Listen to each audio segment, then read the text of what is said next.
Hello दोस्तों, आज की इस वीडियो में आपका स्वागत है। आज हम इस वीडियो में क्लास 6 की हिस्ट्री के अध्याय नंबर 3 को देखेंगे। तो चलिए स्टार्ट करते हैं।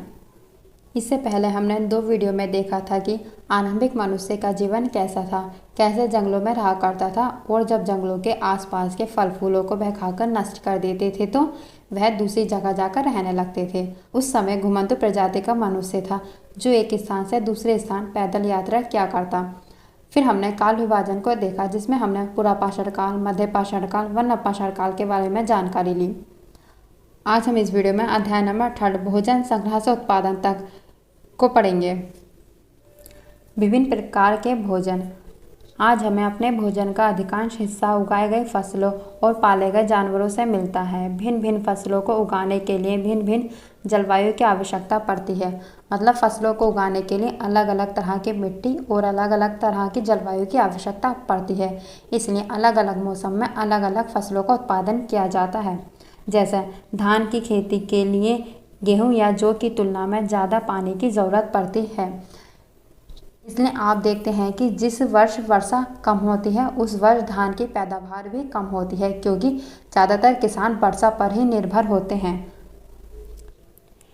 यही नहीं, पशुओं को भी अपने अनुकूल वातावरण की आवश्यकता होती है। उदाहरण के तौर पर हम देख सकते हैं कि सूखी और पहाड़ी जलवायु में मवेशियों की तुलना में भेड़ या बकरी अधिक सहजतापूर्वक जीवित रह सकते हैं। जैसे कि गाय भैंस को लेकर जाओगे पहाड़ों पर चढ़ाने के लिए तो वो कैसे चढ़ेंगी, क्योंकि उनका वजन बहुत भारी होता है। इसलिए पहाड़ी इलाकों में भेड़ बकरी अधिक सहजतापूर्वक जीवित रह सकते हैं, क्योंकि वह पहाड़ों पर आसानी से चढ़ उतर सकती हैं।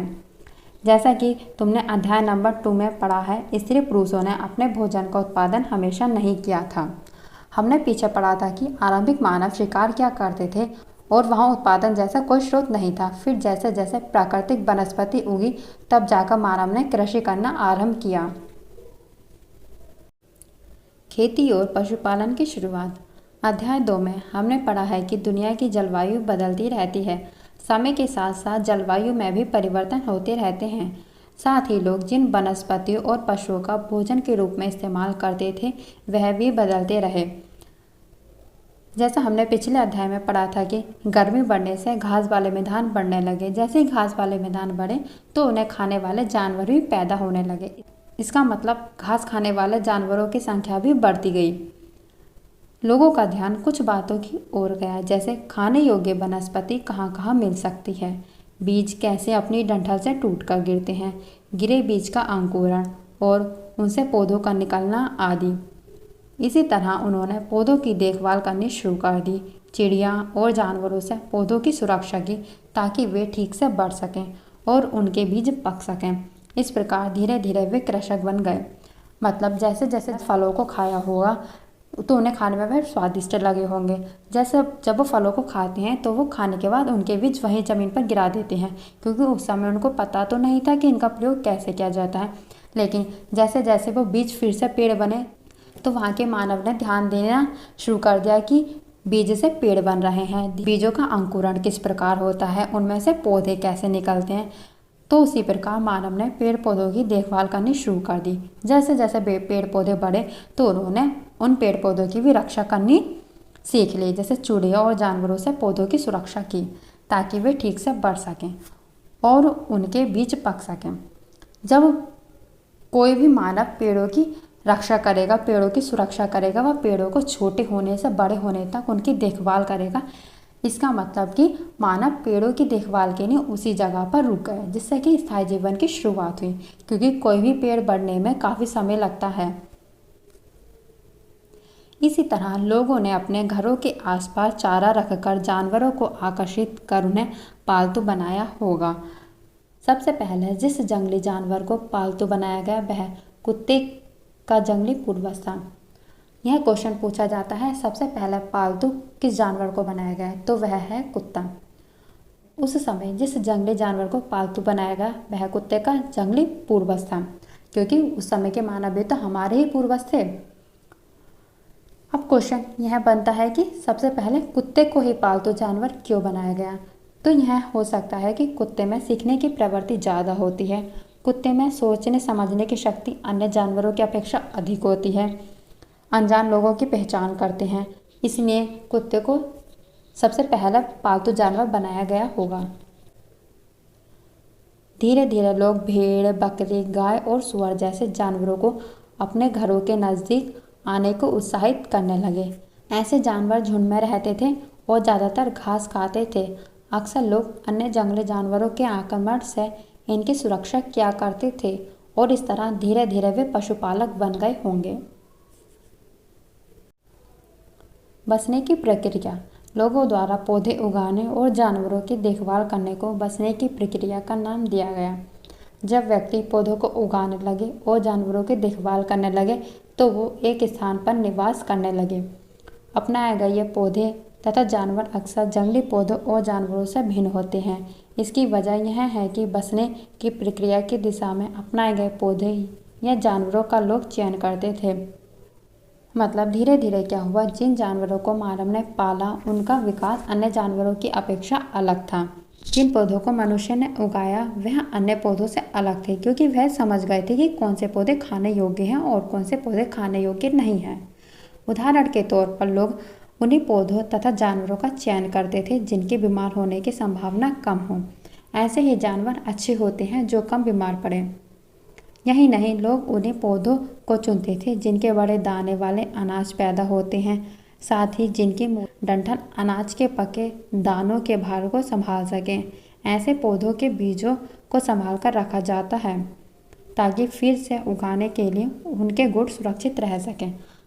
मतलब जिन पौधों का वह चयन करते थे उनसे बड़े दाने वाले अनाज पैदा हो, साथ ही और जिससे कि उनके बीजों को संभाल कर रखा जा सके। उन्हीं जानवरों को आगे प्रजनन के लिए चुना जाता था जो आमतौर पर अहिंसक होते हैं।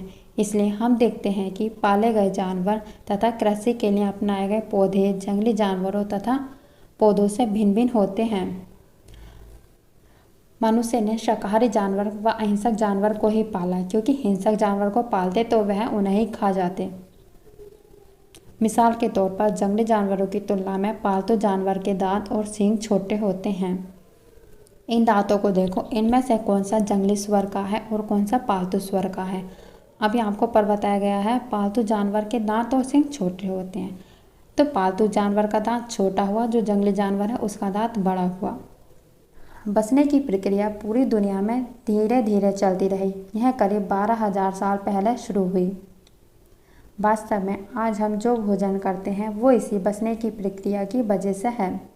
कृषि के लिए अपनाई गई सबसे प्राचीन फसलों में से गेहूं और जौ आते हैं। उसी तरह सबसे पहले पालतू बनाए गए जानवरों में कुत्ते के बाद भेड़ और बकरी आते हैं। सबसे पहले कौन सी फसलें उगाई गई, वह है गेहूं और जौ। सबसे पहले किस जानवर को पालतू बनाया गया, कुत्ते को। गेहूं और जौ के बारे में हमने अध्याय नंबर 1 में पढ़ा था। सुलेमान और किरथर की पहाड़ियों से हमें गेहूं और जौ के साक्ष्य प्राप्त हुए। एक नवीन जीवन शैली। अनाज के उपयोग। अनाज के क्या क्या उपयोग हो सकते हैं। अनाज के बीज के रूप में उपयोग हो सकते हैं। अनाज को खाद्य के रूप में उपयोग किया जा सकता है। अनाज को उपहार के रूप में तथा भंडारण के रूप में भी उपयोग किया जाता था। तुम किसी पौधे के बीज को बोकर देखो, तुम पाओगे कि इसे विकसित होने में कुछ वक्त लगता है। इसमें कुछ दिन, महीने या फिर साल लग सकते हैं। इसलिए जब लोग पौधे उगाने लगे तो उनकी देखभाल के लिए उन्हें एक ही जगह पर लंबे समय तक रहना पड़ता था। बीज बोने से लेकर फसलों के पकने तक, पौधों की सिंचाई करने, खरपतवार हटाने, जानवरों और चिड़ियाओं से उनकी सुरक्षा करने जैसे बहुत से काम शामिल थे। कटाई के बाद अनाज का उपयोग बहुत संभाल कर किया जाता था। यहाँ पर ध्यान देने की बात है कि बहुत से पौधे ऐसे होते हैं जो कुछ दिन में उग जाते हैं, लेकिन बहुत से पौधे ऐसे होते हैं जिन्हें उगने के लिए महीने या साल लग जाते हैं। इसलिए उनकी देखभाल के लिए मानव को एक स्थान पर रुकना पड़ता होगा। जानवर चलते फिरते खाद्य भंडार। जानवर बच्चे देते हैं जिससे उनकी संख्या बढ़ती है। अगर जानवरों की देखभाल की जाए तो उनकी संख्या तो बढ़ती ही है, साथ ही उनसे दूध भी प्राप्त होता है जो भोजन का एक अच्छा स्रोत है। यही नहीं, जानवरों से हमें मांस भी मिलता है। दूसरे शब्दों में पशुपालन भोजन के भंडार का एक अच्छा तरीका है। जानवर के माध्यम से हमें दूध, दही, घी, माखन, मट्ठा आदि प्राप्त होते हैं। वह कुछ जानवर ऐसे होते हैं जिनके मांस को भोजन के रूप में उपयोग किया जाता है। भोजन के अतिरिक्त जानवरों से और क्या क्या मिल सकता है, आप कमेंट करके हमें बताइए। आओ आरंभिक कृषकों और पशुपालकों के बारे में पता करें। मानचित्र 2 प्रश्न नंबर 14 देखो। क्या तुम्हें कई नीले वर्ग दिख रहे हैं? तो चलिए हम मानचित्र में देखते हैं। यहाँ पर हमें नीले बिंदुओं पर ध्यान देना है। क्या आपको पता है कि यह स्थान कौन से हैं? यह स्थान वह है जहाँ पुरातत्वविदों को शुरुआती कृषकों और पशुपालकों के होने के साक्ष्य मिले हैं। ये पूरे उपमहाद्वीप में पाए गए हैं। तो चलिए पता करते हैं कि किस स्थान से हमें क्या मिला। लेकिन उससे पहले ध्यान देने की बात यह है कि आपको मानचित्र के बारे में अच्छी नॉलेज होनी चाहिए। आपको हमारे भारत के बारे में पता होना चाहिए। भारत में कितने स्टेट हैं, कितने केंद्र शासित प्रदेश हैं, वह कौन सा स्टेट किस जगह पर है, यह सब आपको पता होनी चाहिए। तभी आप इतिहास हो या ज्योग्राफी, कोई सा भी सब्जेक्ट हो, आप उसे अच्छे से समझ पाएंगे। इसके लिए आपको मैप की अच्छी नॉलेज होनी ज़रूरी है। जैसे यहाँ पर दिया गया है कोल्डी हवा। कोल्डी हवा हमें इस मैप में एक जगह दी गई है, लेकिन हमें यह नहीं पता है कि यह किस स्टेट के अंदर आता है। तो इसके लिए आपको हमारे भारत के सारे स्टेट पता होने चाहिए और साथ ही साथ हमारे पड़ोसी देश कौन कौन से हैं, इसके बारे में भी आपको जानकारी होनी चाहिए। अगर हमें यह सब पता होता है तो हमें याद करने में काफ़ी आसानी हो जाती है। तो चलिए हम स्टार्ट करते हैं। कोल्डी हवा। कोल्डी हवा जो कि प्रेजेंट टाइम में उत्तर प्रदेश में पड़ता है। कोल्डी हवा से हमें चावल और जानवरों की हड्डियों के टुकड़े प्राप्त हुए हैं। महागड़ा। महागड़ा भी वर्तमान उत्तर प्रदेश में पड़ता है। महागड़ा से हमें चावल और मवेशी के साक्ष्य प्राप्त हुए। चिरांद। चिरांद वर्तमान में बिहार में पड़ता है। चिरांद से हमें गेहूं और हरे चने, जौ के साक्ष्य प्राप्त हुए। बुर्जहोम। बुर्जहोम से हमें व्यक्ति के साथ कुत्ते को दफनाने के साक्ष्य मिलते हैं। बुर्जहोम में मानव जमीन में गड्ढे बनाकर रहा करते थे। मेहरगढ़। मेहरगढ़ वर्तमान पाकिस्तान में पड़ता है, जहाँ से हमें गेहूं, जौ, बैल और बकरी के साक्ष्य प्राप्त हुए हैं। जिस स्थान से हमें जिस जिस चीज़ के साक्ष्य प्राप्त हुए हैं वह सब आपको ध्यान रखने हैं। यह सब मैंने भी आपको मैप में बता दिया है। वास्तव में ये निर्दिष्ट स्थान कृषकों और पशुपालकों की वसीयत थी या नहीं, इसे जांचने के लिए वैज्ञानिक खुदाई से मिले पौधों और पशुओं की हड्डी के नमूनों का अध्ययन करते हैं। इनमें से सबसे रोचक जले हुए अनाज के दानों के अवशेष हैं। इसमें चावल के दाने ऐसे होते हैं जो कि हमें पानी वाली अवस्था में मिले हैं, तभी ही यह सुरक्षित बच पाए हैं। ऐसा लगता है कि ये गलती से या फिर जानबूझकर जलाए गए होंगे। वैज्ञानिक इन अनाज के दानों की पहचान कर सकते हैं। इस तरह हमें पता चलता है कि इस उपमहाद्वीप के विभिन्न भागों में बहुत सारी फसलें उगाई जाती रही होंगी। वैज्ञानिक विभिन्न जानवरों की हड्डियों की भी पहचान कर सकते हैं कि वह वस्तु कितनी पुरानी है। नीचे की तालिका में तुम यह जान सकती हो कि कहाँ कहाँ अनाज और पालतू जानवरों की हड्डियों के अवशेष मिले हैं। इस चार्ट में क्या क्या मोस्ट इम्पोर्टेंट है वो मैं आपको बता देती हूँ। एक तो आपको यह सब नाम याद रखने हैं, जैसे कि बुर्जहोम कश्मीर में पड़ता है, चिरांद बिहार में, मेहरगढ़ पाकिस्तान में पड़ता है। यह सब आपको ध्यान रखना है। और साथ ही में गेहूँ, चावल, गेहूँ, दलहन, ज्वार, बाजरा, यह सब आपको ध्यान रखने हैं। स्थायी जीवन की ओर पुरातत्वविदों को कुछ पुरास्थलों पर झोपड़ी और घरों के निशान मिले हैं, जैसा कि बुर्जहोम जो कि वर्तमान कश्मीर में है। बुर्जहोम के लोग गड्ढे के नीचे घर बनाते थे, जिन्हें गर्तवास कहा जाता है। इनमें उतरने के लिए सीढ़ियाँ होती थी, इससे उन्हें ठंड के मौसम में सुरक्षा मिलती होगी। पुरातत्वविदों को झोपड़ियों के अंदर और बाहर दोनों ही स्थानों पर आग जलाने की जगह मिली है। ऐसा लगता है कि लोग मौसम के अनुसार घर के अंदर या बाहर खाना पकाते होंगे। एक गर्तवास का चित्र बनाओ। बहुत सारी जगहों से पत्थर के औजार भी मिले हैं। इनमें से कई ऐसे हैं जो पुरापाषाणकालीन युगीन उपकरण से भिन्न हैं, इसलिए इन्हें नवपाषाण युग का माना जाता है। पुरापाषाण काल के पत्थर काफ़ी बड़े होते हैं देखने में। जैसे जैसे समय व्यतीत हुआ, नवपाषाण काल आते आते छोटे छोटे पत्थरों का उपयोग होने लगा, जो कि बहुत पैने होते थे। इसमें वे औजार आते हैं जिनकी धार को और अधिक पैना करने के लिए उन पर पॉलिश चढ़ाई जाती थी।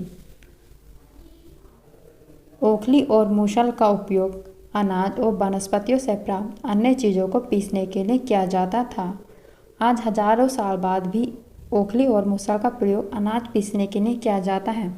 आपने अपने घरों में तो देखा ही होगा मूसल का प्रयोग किस प्रकार करते हैं। इस चित्र में आपको मूसल दिखाए गए हैं। इन मूसल का उपयोग वह अनाज को पीसने के लिए करते होंगे। नवपाषाण युग के पुरास्थल से कई प्रकार के मिट्टी के बर्तन मिले हैं। कभी कभी इन पर अलंकरण भी किया जाता था। बर्तनों का उपयोग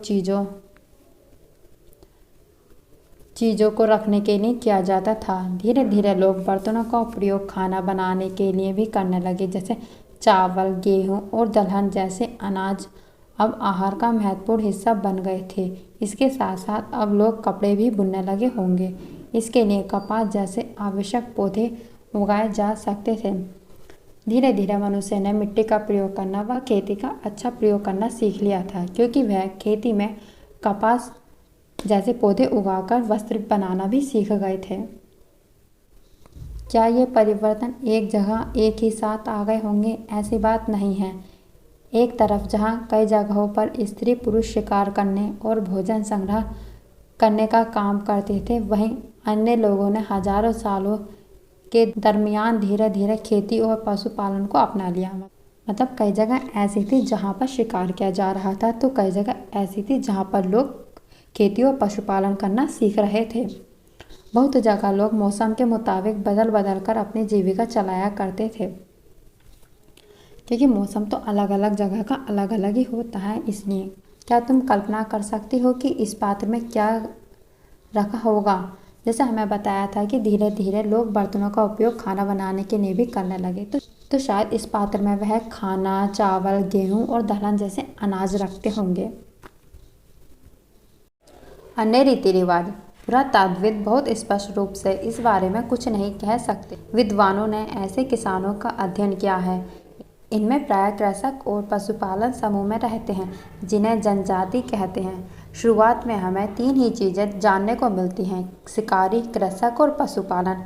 कृषक और पशुपालन वाले समूह को जनजाति कहते हैं। जनजाति क्या है? जनजाति की यहाँ पर हमें डिटेल दी गई है। चलिए आगे बढ़ते हैं। मृत्यु के बाद सामान्यतः मृतक के सगे संबंधी उसके प्रति सम्मान जताते हैं। लोगों की आस्था है कि मृत्यु के बाद भी जीवन होता है, इसलिए कब्रों में मृतकों के साथ साथ कुछ सामान भी रखे जाते थे। मेहरगढ़ में ऐसी कुछ कब्रें मिली हैं। हमें किस स्थान से ऐसे साक्ष्य मिले हैं जहाँ पर एक कब्र में मृतक के साथ बकरी को भी दफनाया गया हो? तो हमें मेहरगढ़ से ऐसे साक्ष्य मिले हैं। यह क्वेश्चन एग्जाम में पूछा जाता है। संभवतः इसे परलोक में मृतक के खाने के लिए रखा गया होगा। इसका मतलब यहाँ के लोग पुनर्जन्म में विश्वास रखते थे। क्या तुम बकरी के कंकाल को पहचान सकते हो? हाँ, हम पहचान सकते हैं। ये तो एक मानव का कंकाल है और साथ में यहाँ पर हमें 2 बकरियों के कंकाल दिए गए हैं। मेहरगढ़ के घर का चित्र। यहाँ पर हमें मेहरगढ़ के घर का एक चित्र दिखाया गया है। मेहरगढ़ के घरों में 4 कमरे होते थे। इन कमरों का प्रयोग वे भंडारण के रूप में करते थे। दाऊजली हेडिंग। यह पूरा स्थल चीन और म्यांमार की ओर जाने वाले रास्ते में ब्रह्मपुत्र के घाटी की एक पहाड़ी पर है। यहाँ खरल और मूसल जैसे पत्थरों के उपकरण मिले हैं। ध्यान देने की बात है, हमें यहाँ से खरल और मूसल जेराइट पत्थर भी मिले हैं। संभवतः यह पत्थर चीन से आया होगा, क्योंकि जेराइट पत्थर चीन की साइड से मिला है और म्यांमार की। इसके अतिरिक्त इस पूरा स्थल से कास्थाश्म अति प्राचीन लकड़ी जो सख्त होकर पत्थर बन गई हो, इसका मतलब ऐसी लकड़ी जो पत्थर भी बन जाती है, के औजार और बर्तन मिले हैं। अन्यत्र एटलस में तुर्की ढूंढो। नवपाषाण युग के सबसे प्रसिद्ध पुरास्थलों में एक चताल युग तुर्की में है। यहाँ दूर दराज स्थानों से कई चीज़ें लाई जाती थीं और उनका उपयोग किया जाता था, जैसे सीरिया से लाया गया चकमक पत्थर। चकमक पत्थर हमें कहाँ से प्राप्त हुआ है? सीरिया से। लाल सागर की कौड़ियाँ हैं। कौड़ियों का प्रयोग जब वसु प्रणाली थी तो उसके बाद धन के रूप में किया जाता था। तथा भूमध्य सागर की सीपियाँ। सीपीयू का प्रयोग, सीपीयू तो आपने देखी होंगी, इनका प्रयोग पेंटिंग आदि बनाने में भी किया जाता है। इस पॉइंट में ध्यान देने वाली बात यह है कि सीरिया से चकमा पत्थर लाया गया था, पर लाल सागर से कोड़ियाँ, भूमध्य सागर से सीपियाँ लाई गई थी। आज का चैप्टर यहीं पर कंप्लीट होता है। यहाँ आपको कुछ महत्वपूर्ण तिथियाँ दी गई हैं, जैसे बसने की प्रक्रिया का आरंभ लगभग 12,000 साल पहले हुआ था। मेहरगढ़ की बस्ती का आरंभ लगभग 8,000 साल पहले।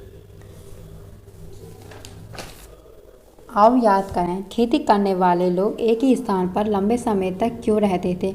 क्योंकि उन्हें फसलों की देखभाल करनी पड़ती थी, इसीलिए। और क्वेश्चन आप पढ़ सकते हैं, और इसके बारे में मैंने आपको सब इसी चैप्टर में बताया है। अगर आपको कुछ प्रॉब्लम हो तो आप हमें कमेंट करके पूछ सकते हैं। तो प्लीज़ इस वीडियो को लाइक करें, शेयर करें एंड सब्सक्राइब करना ना भूलें हमारे चैनल को, और साथ ही में बेल आइकन को प्रेस करें, जिससे कि आपको सभी नोटिफिकेशन टाइम पर मिलती रहें। And thanks for watching.